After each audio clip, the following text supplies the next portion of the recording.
Hi, I'm Evelyne Boren, and I'm going to do a class on the internet, my first one. I love being outside and doing it in Italy and Provence or New Mexico. But under the circumstances, we're doing it a little differently. So I just want to show you something that I do no matter where I am. It's the most important thing is the color wheel. And when I have my class, it's really handy if you have already made the color wheel, because then you can refer to it. It takes a little while doing it, but the only way you're going to learn what colors do and how you mix grays particularly. Most people don't understand. What makes a painting colorful is not the color. It's the grays that surround the color. And it's not a guessing game. There is a logic behind that. And this is what I want to teach you. So I'm going to take one step at a time. I'm going to show you what a color wheel looks like. When it is finished, it looks like this. Now, when you look at that carefully, you can see that the bright colors, the unmixed colors are on top. And as they go towards the center, they get grayed. And they get grayed with the opposite color on the color wheel. So there's no guesswork. So by example, we're going to start here with a light yellow. So when I go across with the light yellow, what do I get? I have a purple. Now, what I like to do, I like to mix my own purples, because it gives you better purple, it gives you more colors to work with when you finally make a decision that might be your color choice for your particular painting. So let's start with that. I have a palette here. This happens to be my favorite palette. That's Robert E. Wood, but it doesn't matter what palette you have. I still have old paint in there. I don't scrape it all out, because as it gets wet, you can reuse it, but it is never as beautiful and as fresh as when you squeeze out new paint. So for whatever I'm going to do, I am going to squeeze out new paint. So the first one is yellow and a purple, and I'm going to mix the purple. So I'm going to take my colors, and I want you to see, these are the colors we're going to use. We don't need a lot of colors. When you learn how to mix colors, you can travel pretty lightly. So these are all the ones we're going to have on the color wheel. Plus then there's white gouache and there's black. But I don't use that on the color wheel, and I only use it if I really have to in a painting. And it will not be used on the color wheel, but I just wanted you to see that. These are the brushes we are going to use, and you're going to get a list of them. Artisans has everything ready for you. You can order from them without having to go around finding everything. They'll make a package of all the things you need, or else you can go to your favorite art store, or if you've taken classes from me before, you probably have just about everything you need. So let's just go and get going on this. I like using big brushes, and these are my favorites. However, these are very expensive. They're made by Da Vinci in Italy.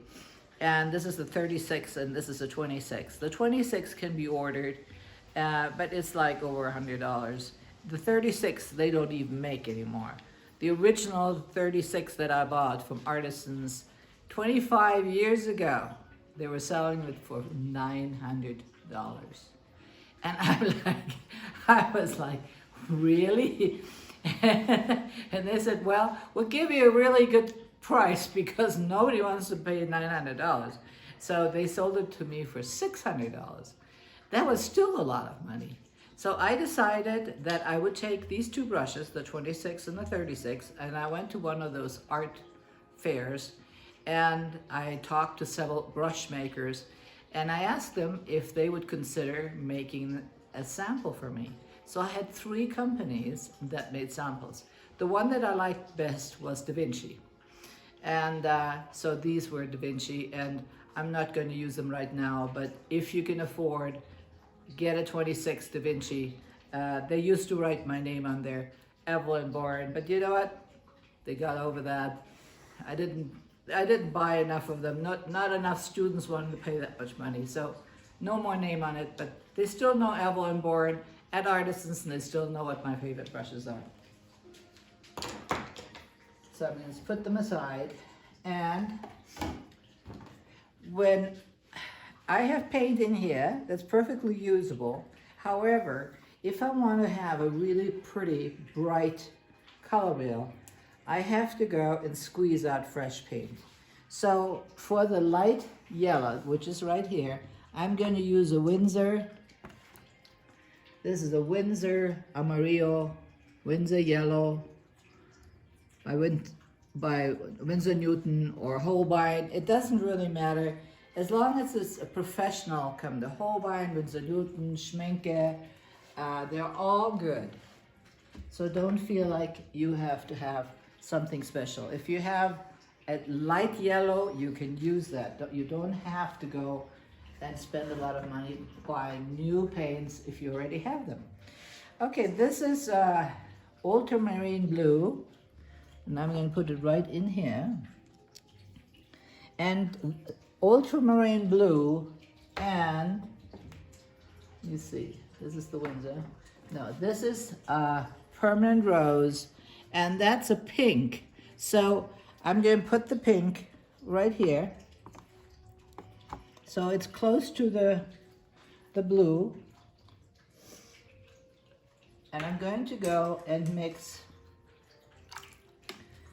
some purple. So I take Winsor, ultramarine blue and permanent rose, and make a purple. You know what? If you like it bluer, you can make it bluer. If you like it pinker, you make it pinker.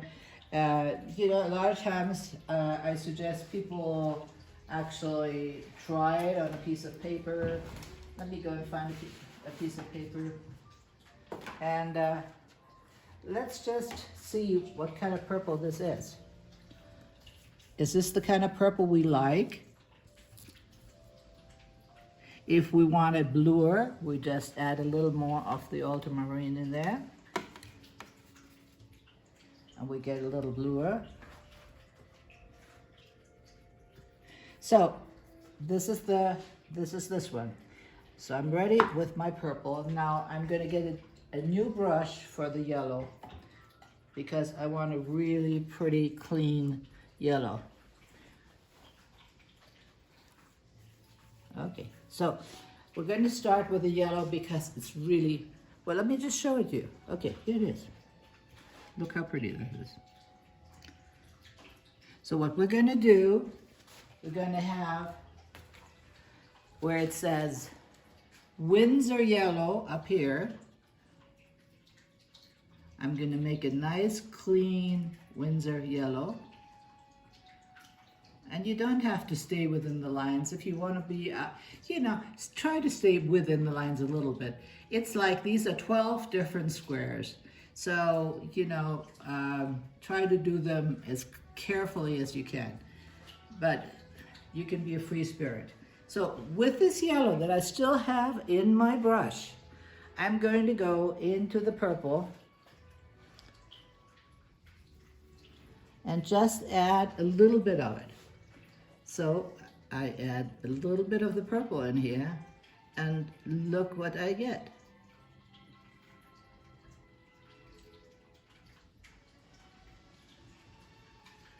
And I continue playing this game. I add more purple as I go towards the center.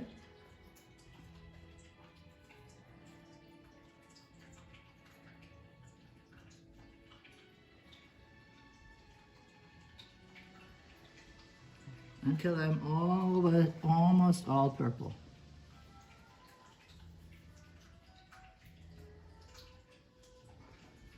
Okay, so what I'm going to do now, so we don't get confused, because believe me, it's very easy to get confused and use the wrong square. So right now, while I know what the opposite is, okay, here, ultramarine, blue, and permanent rose. So what I need to do, I need to fix a very clean purple. So this is already a little polluted because it has yellow in it. So I'm going to just clean this up.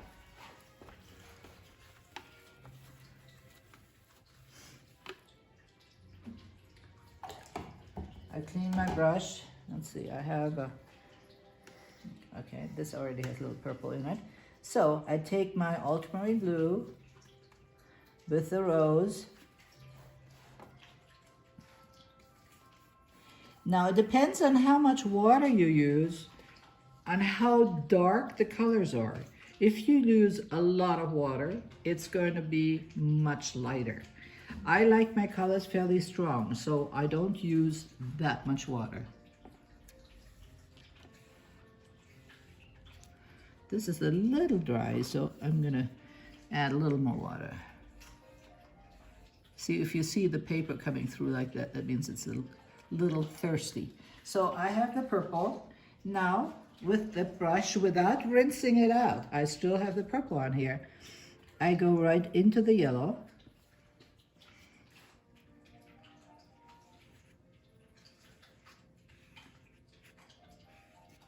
And I go into the yellow again, each time using more yellow. So you're essentially just working backwards from where you just were. I'm working backwards, you got it. And if it gets too muddy, I just add a little more yellow.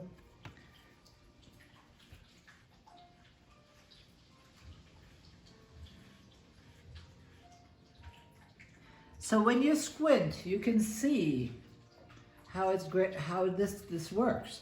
By example, if you have a yellow building and you want to have the shadow of the yellow building, what would you do? You would gray it with the opposite. So you have one wall, bright yellow, and the shadow wall, you could use any one of these things that are on the opposite. You know, it just depends on how dark you want the shadow. So I'm going to clean out my brushes. I'm going to clean up what I have on my palette here, because between each color on the color wheel, we want to start off with really fresh, clean water and paint. Now this, by example, is already pretty dirty, so I'm going to leave it here. I'm not going to use it right now. So the next one is going to be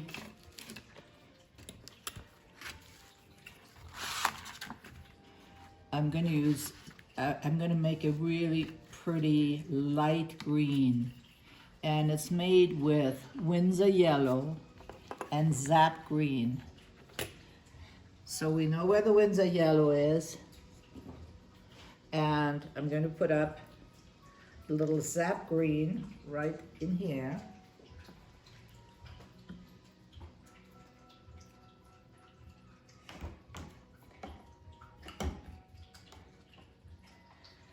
Okay, so let's make a really juicy spring green. Windsor yellow and Zap green. Look at that gorgeous green. And I wrote down what is here because, you know, sometimes we forget and then we put the wrong thing. And then if we get the wrong thing, we have to start all over again. So it isn't so good. So the opposite of the Zap green and Windsor yellow is permanent rose. So I'm going to put permanent rose out on my palette. Here's a nice big puddle of permanent rose. And I take my brush that still has the sap green, and I'm gonna put just a little bit of the permanent rose in here.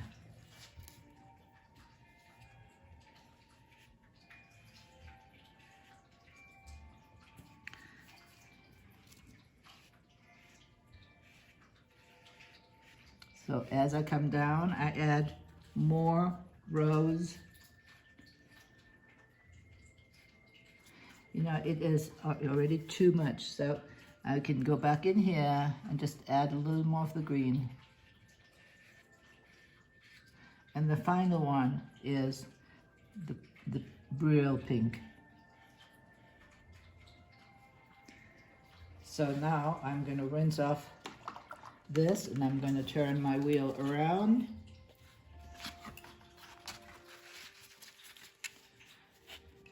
And so we have the permanent rose on the top and the zap green and yellow on the bottom. So I'm going to start off. I have nice green, nice clean permanent rose here. So I'm using this. And I'm going to have to add a little more to make this a little stronger.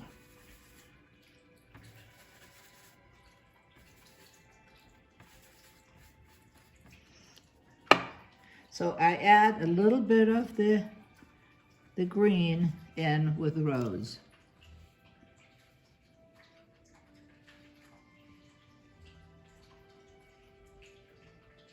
As I go further down, I add a little more.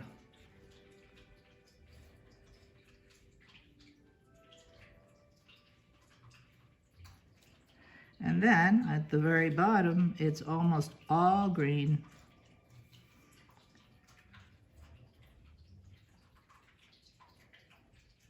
So that's our second one. Now it's time to go and clean everything up. Clean the brushes, clean the water. There's one thing that you have to remember. You cannot have bright, luscious, yummy watercolors unless you have really beautiful, bright, clean colors. And even if they're grayed, they need to be grayed with clean color. So excuse me for a second while I get some clean water. Okay, we are now getting to our next color around the color wheel is a true zap green, which was we used here, but we used it here with the yellow. Here we're going to use the pure. And across from that, there's a bright red. Either a Windsor red or a cadmium red dark. So zap green and red is the combination for this next step.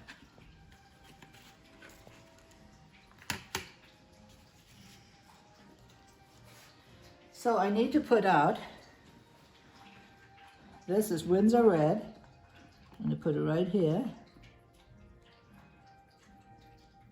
And I have zap green, but I'm going to squeeze out a little more because I've got a little yellow in here. So I want to have it pure.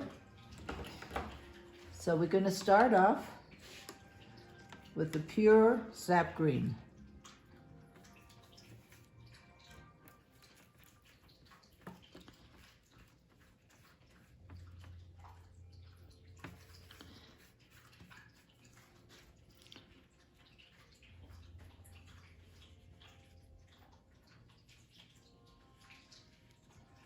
This is pure sap. Now I'm gonna mix a little bit of the Windsor with it.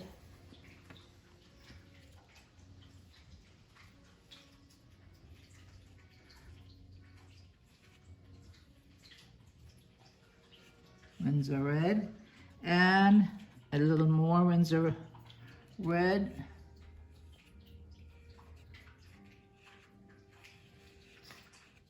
And the final one is almost pure Windsor red.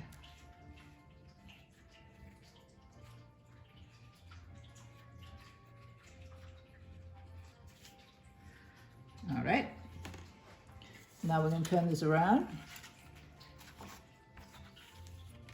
So we have Windsor red or cadmium red, whichever you prefer. And we go into the opposite direction.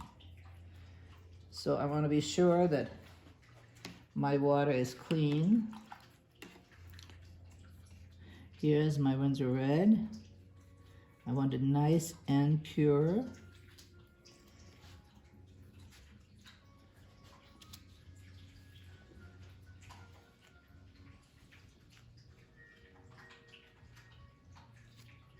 And now I'm going to mix a little bit of the green in there.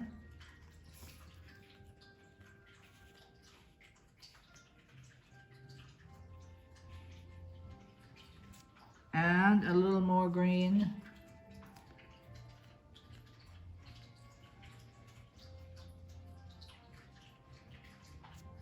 And the final one is almost all green.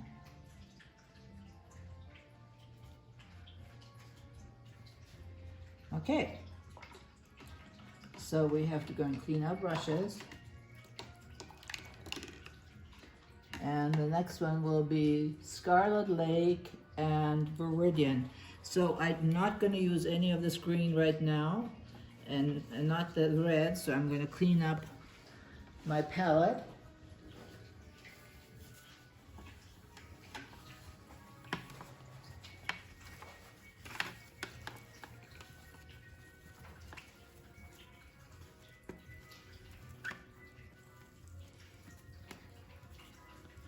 The Scarlet Red is a light red, and it's like, it's almost a little orangey. So this is Scarlet Lake, and I'm going to put it right here next to the Windsor. And if anybody wonders how I set up my palette, you can see it. It's from yellow, light yellow, medium yellow, orange, light red, medium red, pink, and then I go into my blues, and here I go from sap green, and we're going to use Viridian Hue, which is a cool green. And for me, I love setting up my palette this way all the time, because that way I know where everything is. I could paint a painting even if it was dark, because I know where my colors are. Okay, we have Viridian up here, and we have Scarlet Lake at the bottom.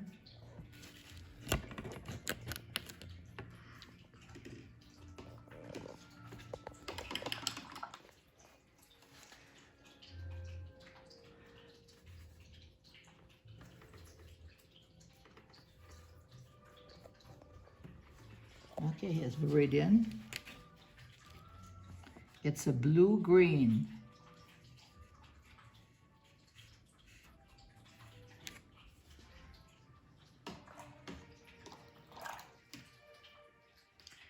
And this is the Scarlet Lake, so I'm going to put it right here. I can leave this brush because I'm using it a little while. So I have the green on here. So I just take the same brush and just put it in the scarlet. And I don't have to put too much in there because I don't want to get it too dark too fast. So now I need to go and add more red.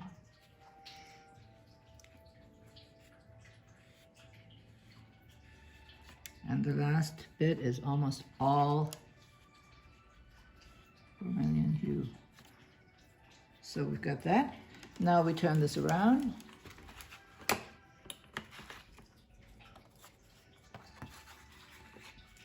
Cad, Scarlet Lake, and Viridian green. So I already have Scarlet Lake on my brush, so I'm going to use that.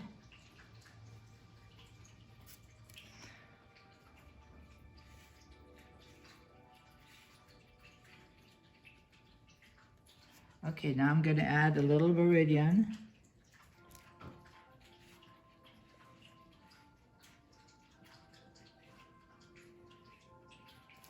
And I'm going to add a little more.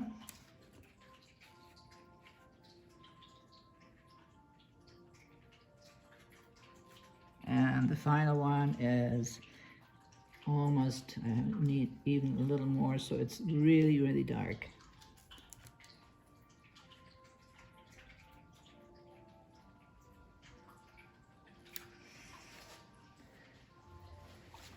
So, we have 2 more to go.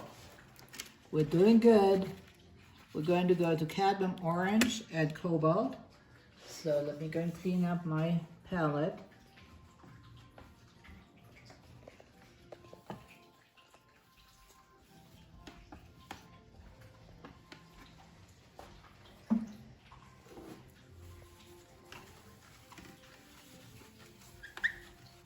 And if these colors are too dark for you, just use more water. Then they become lighter. And we all have different likes and dislikes. And so, okay, cad orange. Cad. This is not cad orange.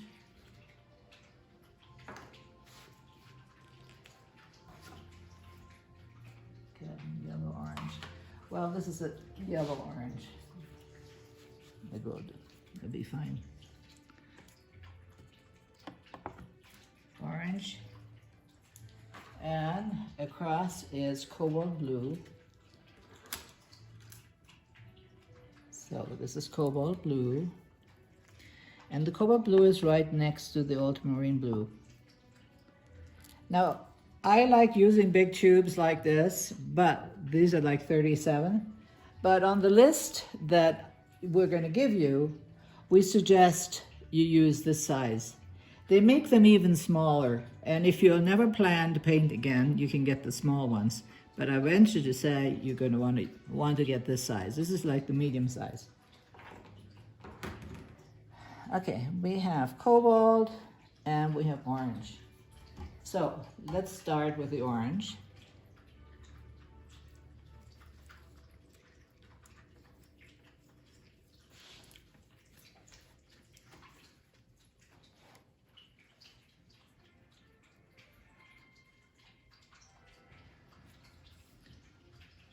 And let me take the cobalt and make a nice little puddle here.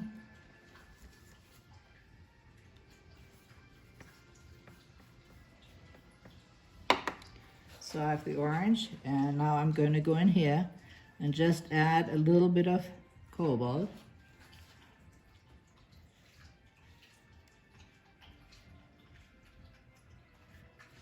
And then add a little more.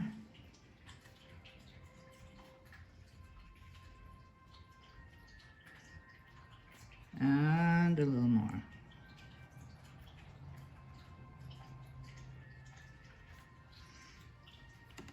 Okay, turning it around. There's the cobalt blue.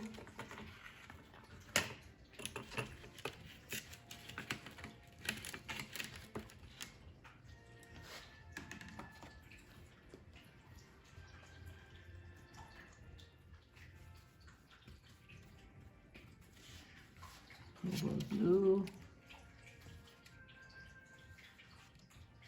Such a pretty color. Okay, now with this cobalt blue, I'm going to add just a touch of orange.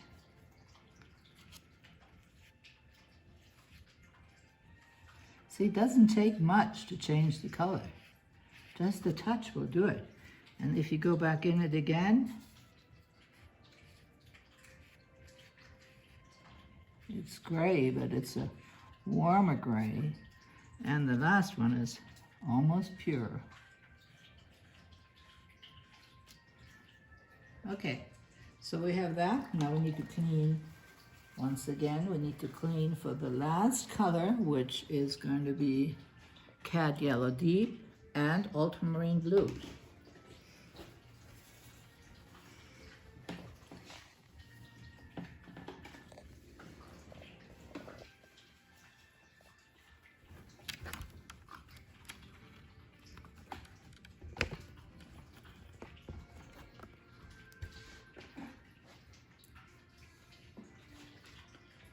Okay.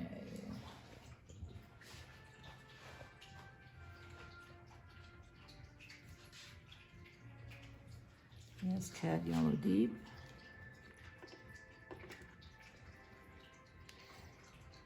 And this is Ultramarine Blue. We already have some here, but I see there's some pink in here because I was making purple. So I'm just cleaning it out a little bit.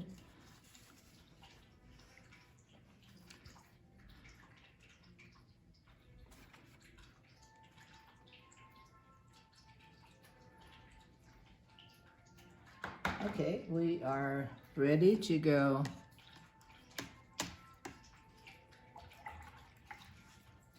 Start with the ultramarine on top.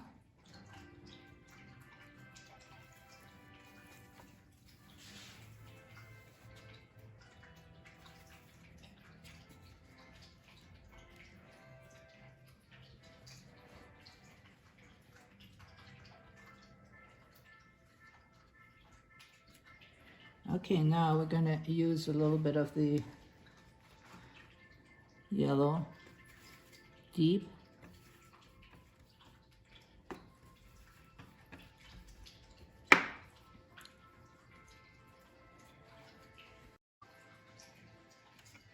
And a little more.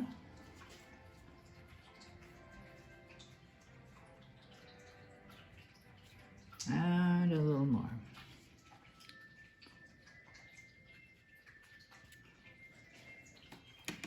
So, turn around.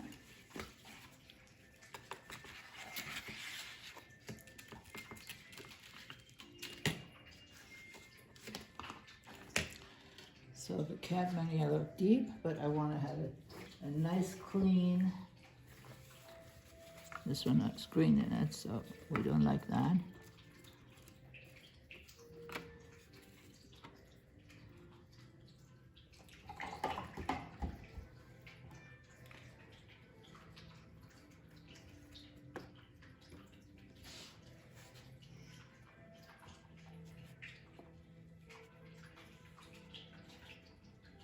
This is the Cad Yellow Deep. Then I'm going to add a little bit of the Cobalt. I'm sorry, the Ultramarine Blue.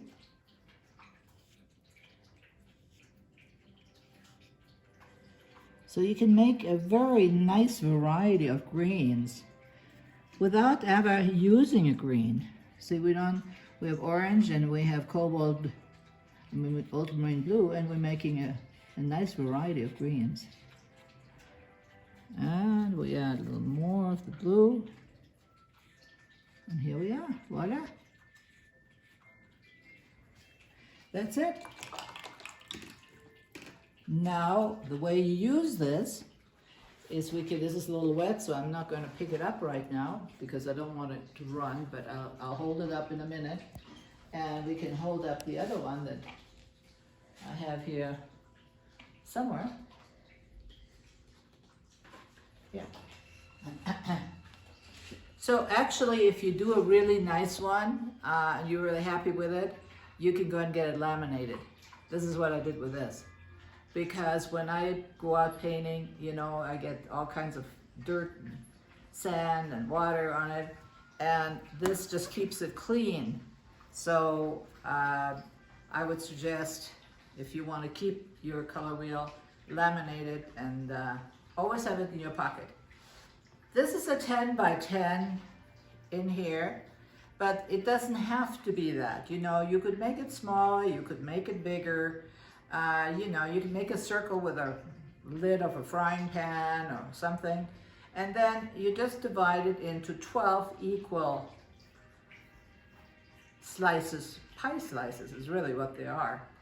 And with what I'm going to give you, it has it on there, it tells you the colors that we have used, so that you can go and just follow that. So when you come to the class, you will have a color wheel because I'm going to show you how to use it. And once you get to use it, you will never want to be without it. I guarantee you. It's such fun. It takes all the guesswork out of painting, all the guesswork out of making shadows.